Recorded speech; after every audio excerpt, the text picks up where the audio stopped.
We forgot how to play basketball. I don't know what we were doing. We had 7 turnovers in the quarter.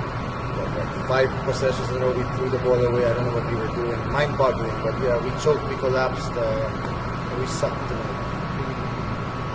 Coach, not the way you want to start the second round. So, definitely. We needed this game. No disrespect to Blackwater, but we really needed this game. Now we're going to have to earn it the hard way. We have 4 teams, yung mga perennial playoff contenders, yung mga kalaban namin. Obviously, it's going to be tough for us, but no excuse. Blackwater played well.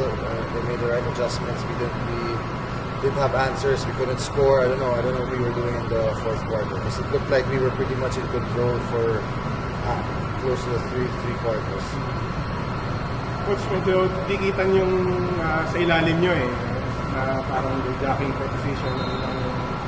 That's mo sa race, and how crucial is the next few games for you in relation to those two? I'd like to think we need to win at least 2 games to have a chance to make the playoffs. Obviously, Meralco, they're struggling. They've had a lot of guys out and sick, but they're gonna figure it out eventually. So we just have to worry about ourselves. Now we have to go off an upset. Again, we're underdogs but in every game, but today we just didn't play smart basketball. It's really frustrating. So I don't know. I don't really have too much words right now.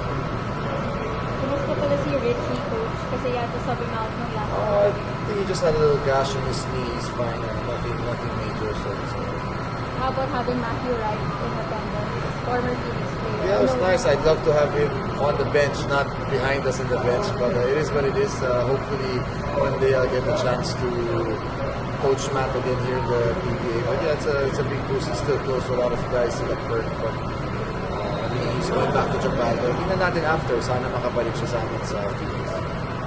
Coach, you play Great North Rain on Sunday. They beat in the first round. Big game, obviously. Yeah, we need to find a way to win, to be physical, to stop Fuller because they bullied us, they manhandled us. Blackwater also bullied us. So, sana pumalag kami at hindi kami maging malambot. So, we want to change our mindset. We just have to be tougher, especially against tough physical team.